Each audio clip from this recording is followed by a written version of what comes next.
Hola amigos, ¿cómo estáis? Tres declaraciones que se han dado estos días apuntan a que la OTAN está tambaleándose. El director del Servicio de Inteligencia Exterior de la Federación de Rusia, Sergei Naryshkin, amenazó a la OTAN. Von der Leyen dice que el occidente colectivo está acabado, y el Departamento de Estado de Estados Unidos dice ahora que la OTAN debe disuadir las guerras, no combatirlas ni financiarlas. Dice que la OTAN tiene que dejar de financiar guerras. Joder, los tiempos cambian, que es una barbaridad. Si todo esto es así, el vuelco que va a dar el planeta no va a tener calificativos para definirlo. Y a todo esto esperando el ataque que Rusia puede tener preparado sobre Ucrania a partir de pasado mañana, que se cumple la moratoria de alto el fuego sobre instalaciones energéticas que los nazis de Kiev nunca han cumplido. Así que vamos a desgranar todas estas informaciones. El director del Servicio de Inteligencia Exterior de la Federación de Rusia, Sergei Naryshkin, en declaraciones recogidas por el periódico Eurasia Daily, advierte a la OTAN que la respuesta rusa a cualquier agresión afectará a todo el bloque. En caso de agresión de la OTAN contra un Estado aliado, se causarán daños a toda la Alianza del Atlántico Norte. Así lo afirmó ayer 15 de abril, el director del Servicio de Inteligencia Exterior de Rusia Sergei Naryshkin, tras una reunión con Alexander Lukashenko.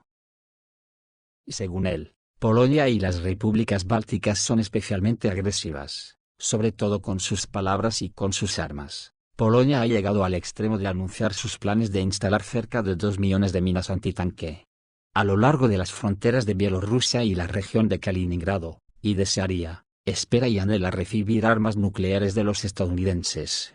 Y esto, por supuesto, es triste. Simplemente no pueden comprender que fue el aumento de la actividad militar cerca de las fronteras de Rusia y Bielorrusia lo que se convirtió en uno de los factores y causas de la actual crisis, grave y muy peligrosa, en el continente europeo, declaró. El director del Servicio de Inteligencia Exterior de Rusia enfatizó que deberían entender, aunque aún no lo entiendan, que en caso de una agresión de la Alianza del Atlántico Norte contra el Estado de la Unión, el daño seguramente recaerá sobre todo el bloque de la OTAN.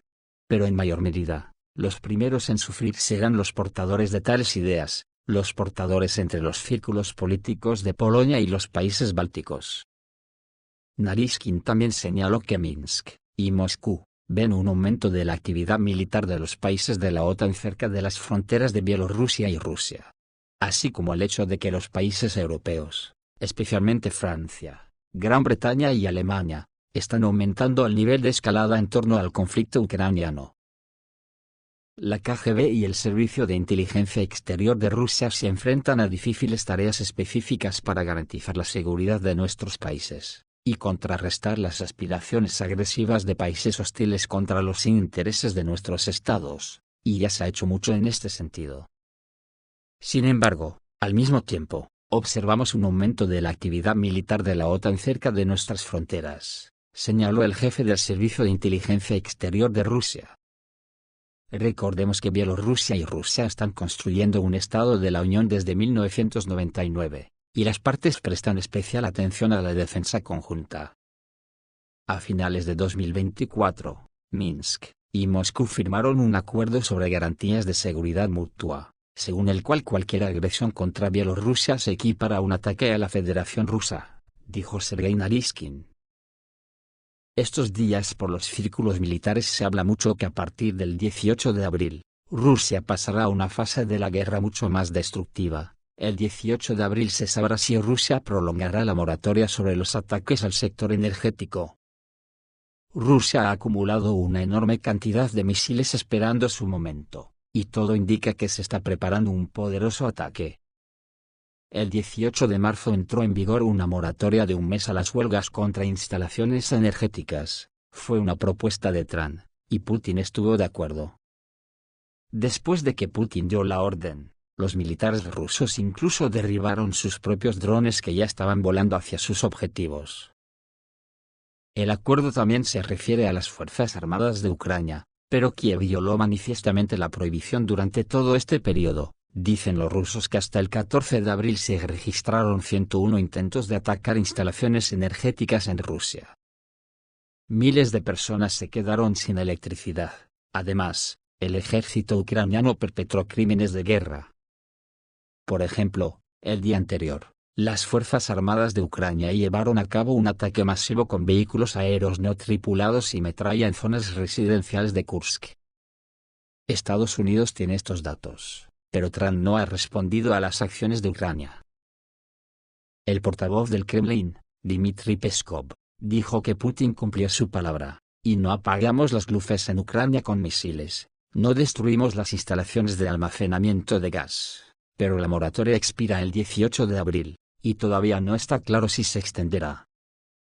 El portavoz del Kremlin, Dmitry Peskov, dijo a los periodistas que consultaría con el Ministerio de Defensa la hora exacta del fin de la moratoria. El escritor y experto militar Alexei Sukhomkin interpretó esta frase de la siguiente manera: es una formulación excepcionalmente conmovedora, que hace alusión al espectáculo de incendios que se avecinan en toda Ucrania. Después del ataque criminal con vehículos aéreos no tripulados contra objetivos civiles en Kursk, Putin llegó urgentemente al Kremlin. Los expertos militares sugieren que el comandante supremo está extremadamente insatisfecho y no extenderá la tregua energética. Para Ucrania el próximo viernes parece que se avecina una verdadera catástrofe. Durante el último mes, el ejército ruso ha estado atacando activamente instalaciones militares con enjambres de geranios, ocasionalmente utilizando balística. Y los misiles de crucero con que está equipada la armada rusa, casi nunca se utilizaron, y en un mes se ha acumulado un arsenal gigantesco. A Kiev le quedan 2 días, y luego una lluvia de misiles calibre volará contra las instalaciones energéticas.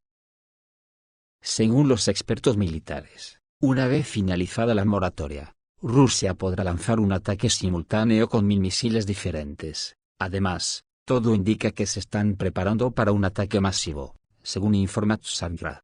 Actualmente se están destruyendo almacenes con misiles de defensa aérea. Las fuerzas aeroespaciales rusas están destruyendo el cuartel general del enemigo, inutilizando los cerebros del ejército ucraniano.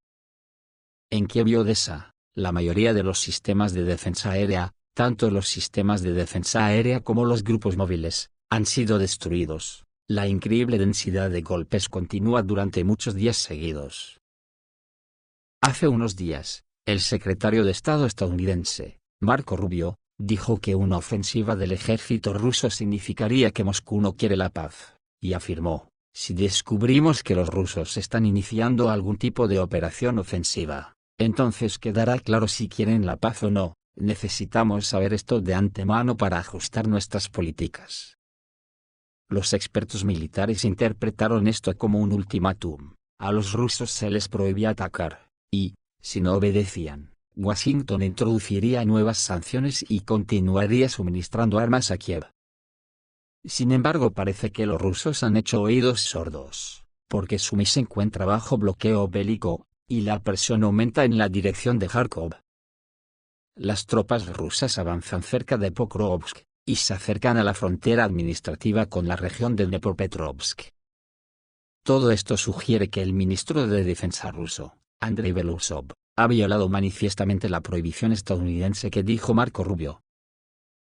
Sin embargo, contrasta con unas declaraciones de Tammy Bruce, portavoz del Departamento de Estado de Estados Unidos, que dice que la OTAN debe disuadir las guerras, no combatirlas ni financiarlas. La OTAN fue concebida para ser un conjunto de entidades que impidan a los malos actores hacer cosas malas, dijo este martes Tammy Bruce, portavoz del departamento. Estados Unidos quiere asegurarse de que las naciones que son miembros de la OTAN hagan cumplir la misión del bloque militar, que es ser un elemento disuasorio, afirmó Tammy Bruce, portavoz del Departamento de Estado de Estados Unidos. Yo por mi parte estoy haciendo esfuerzos enormes para no partirme de risa, porque son cosas muy serias. ¿A quién hacemos caso? Dice Tammy Bruce, no se trata de ayudar con las guerras, ni de combatirlas, ni de financiarlas, ni de mejorar un poco las cosas mientras duran. La OTAN fue concebida para ser un conjunto de entidades que impidan a los malos actores hacer cosas malas, ya que sería muy perjudicial para ellos si lo hicieran, afirmó en una rueda de prensa que encabezó este martes. Por otro lado, Bruce refutó los rumores de que la actual administración planea reducir la financiación del Departamento de Estado en gastos en las Naciones Unidas y la OTAN.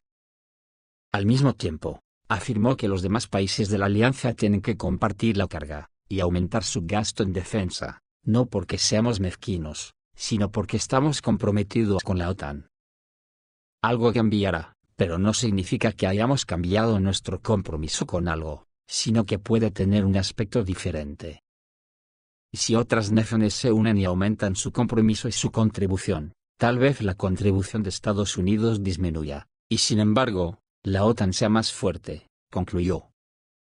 A ver si resulta que Ursula von der Leyen va a tener razón, cuando dice que el occidente colectivo ya no existe. La presidenta de la Comisión Europea, Ursula von der Leyen, afirmó que tras el regreso de Donald Trump a la Casa Blanca, Occidente tal como todos lo conocían dejó de existir, Occidente tal como lo conocíamos ya no existe, afirmó. Al mismo tiempo, von der Leyen señaló que sigue siendo partidaria de la Asociación Transatlántica, y cree que la amistad entre Estados Unidos y Europa continuará. La presidenta de la Comisión Europea también afirmó la necesidad de renovar la Unión Europea para que pueda desempeñar un papel activo en la configuración de un nuevo orden mundial.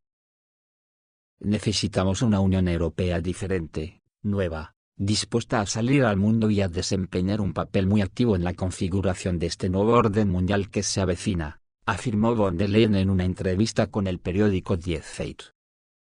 Señaló, sin embargo, que la Unión Europea necesitaba seguir avanzando en dos áreas, para desarrollar nuestro propio potencial de defensa, y aumentar nuestra propia competitividad, enfatizó la jefa de la Comisión Europea. Menuda parrafada de mierda para no decir nada, porque no habla del nazismo instalado en la Unión Europea, que amenaza a sus miembros si estos acuden a Moscú al desfile de la victoria sobre el nazismo el 9 de mayo. No se puede llegar a más en cuanto a falsedad.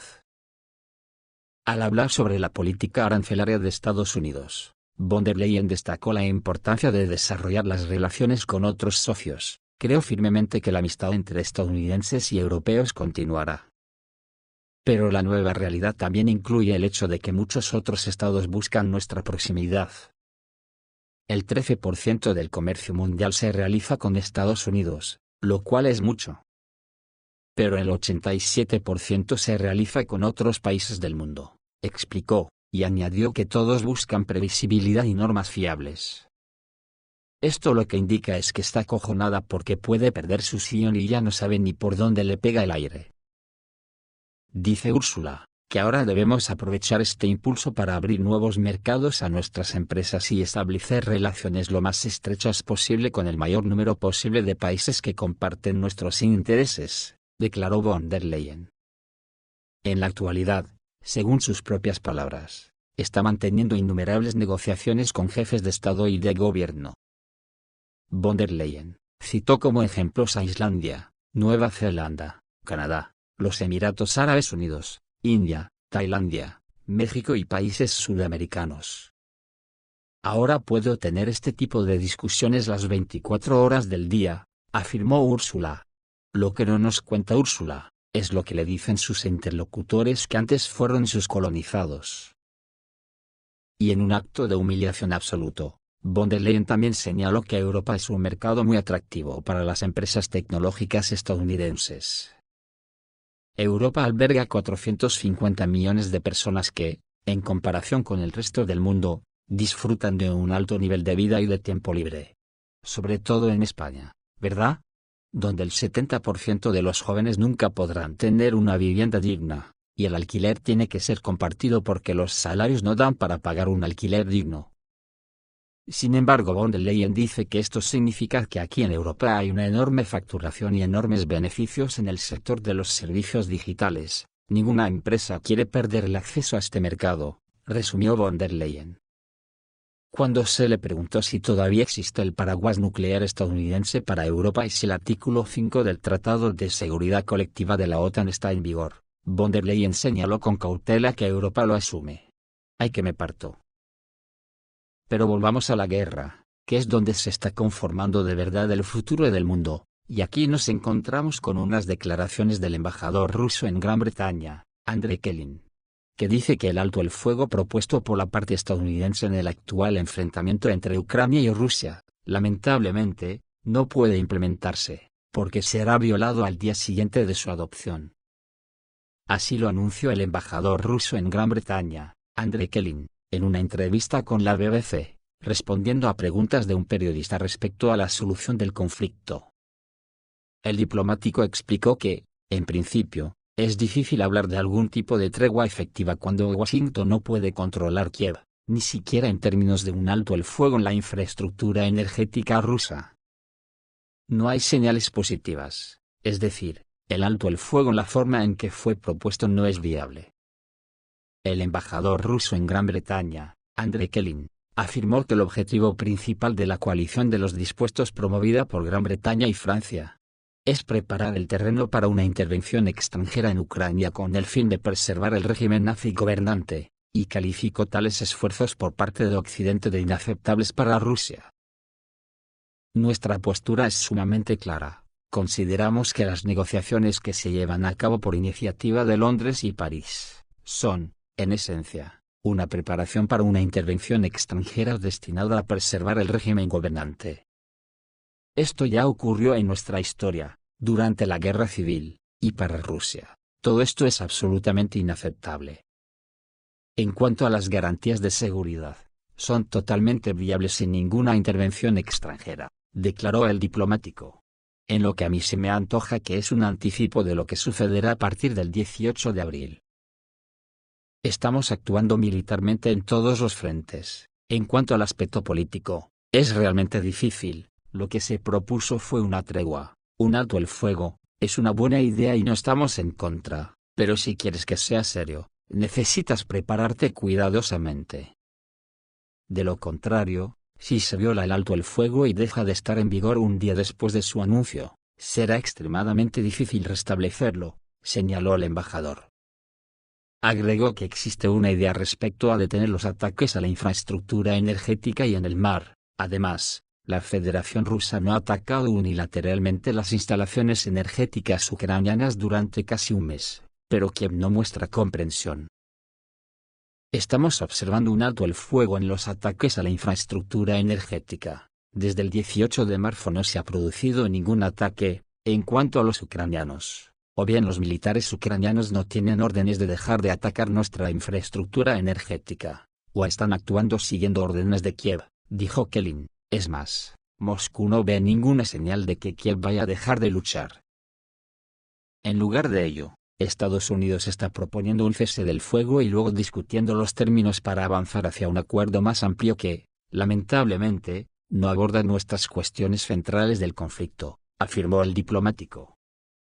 Kelin también señaló que las relaciones ruso-estadounidenses están en un periodo de transición de la desconfianza a la cooperación. Si crees que nos detendremos en cuanto Estados Unidos diga algo, eso no es cierto. Tenemos nuestras propias prioridades e intereses vitales en este conflicto, y no solo deben tenerse en cuenta, sino también realizarse, y los americanos conocen muy bien nuestra posición. No queremos que el alto el fuego sea solo un gesto vistoso para mostrarlo públicamente a los medios. Necesitamos una solución completa de una vez por todas, enfatizó Kelin. En Rusia están realmente contentos de que Estados Unidos haya empezado a escuchar su opinión, pero no se debe sobreestimar el cambio diplomático en las relaciones. Entendemos que ahora toman en serio nuestros motivos y vemos que hay comprensión. Este diálogo es lo más importante que tenemos, porque antes había una desconfianza total entre nosotros, y los americanos y los europeos. Ahora estamos intentando restaurarlo. La semana pasada hubo una reunión en Estambul sobre el restablecimiento de relaciones diplomáticas. Tenemos varios canales, pero esto es solo el comienzo, afirmó el embajador ruso. La coalición de los dispuestos pretende enviar tropas a Ucrania para mantener al régimen nazi en el poder. Cuando se le preguntó si Moscú considera a Washington un aliado, el diplomático respondió que no era cierto. Actualmente se está trabajando para solucionar la enorme cantidad de problemas acumulados entre la Federación Rusa y los Estados Unidos. No lo creo, está muy lejos. Te gustaría que esta transición ocurriera, pero la pregunta es, ¿Es posible esta transición de la desconfianza a la cooperación en 2 meses? Mi respuesta es no. Tenemos demasiados desacuerdos, pero estamos trabajando para resolver estas diferencias paso a paso en diferentes áreas. En el tormentoso e inútil revuelo diplomático que se está gestando en torno a la creación de una coalición de los dispuestos, vemos un intento de crear un proceso paralelo a las negociaciones ruso-estadounidenses. La razón es bastante obvia: el temor a que los países europeos queden al margen de las negociaciones. Al mismo tiempo, se está decidiendo cómo preservar el régimen nazi y antirruso leal a Occidente en el territorio de Ucrania que permanece bajo el control de Kiev, añadió el jefe de la misión diplomática rusa. Según él, los jefes militares que fueron de gira por las capitales europeas no están proporcionando detalles sobre la composición y las perspectivas de la coalición, y es difícil evaluar los resultados. En lugar de detalles específicos, se afirma la necesidad de desplegar algún tipo de fuerzas multinacionales en Ucrania que garanticen la implementación de un posible acuerdo de paz. Sin embargo, filtraciones indican que solo 6 países están dispuestos a enviar sus contingentes a la coalición, 3 de los cuales son países bálticos. Parece que el tamaño de los contingentes también será adecuado, señaló Kelin. El embajador Andrei Kelin destacó lo erróneo de este enfoque por parte de Occidente. El error político es evidente: no existe un documento sobre el cese de las acciones militares. Aún no se han acordado sus principios básicos, y mucho menos acuerdos sobre garantías de seguridad. Los occidentales intentan crear un instrumento para implementar estos acuerdos. Dicen que flexible, con diferentes opciones. Pero varios países ya han reconocido que esta actividad vigorosa tiene muy poco sentido, concluyó el diplomático ruso. Así que declaraciones como las del embajador ruso en Inglaterra nos pueden dar una idea de lo lejos que se está todavía del final de esta guerra, que no cabe duda que el próximo 18 de abril puede marcar otra escalada en el plano militar sin precedentes hasta ahora. Esto es todo, amigos. Reciban un saludo.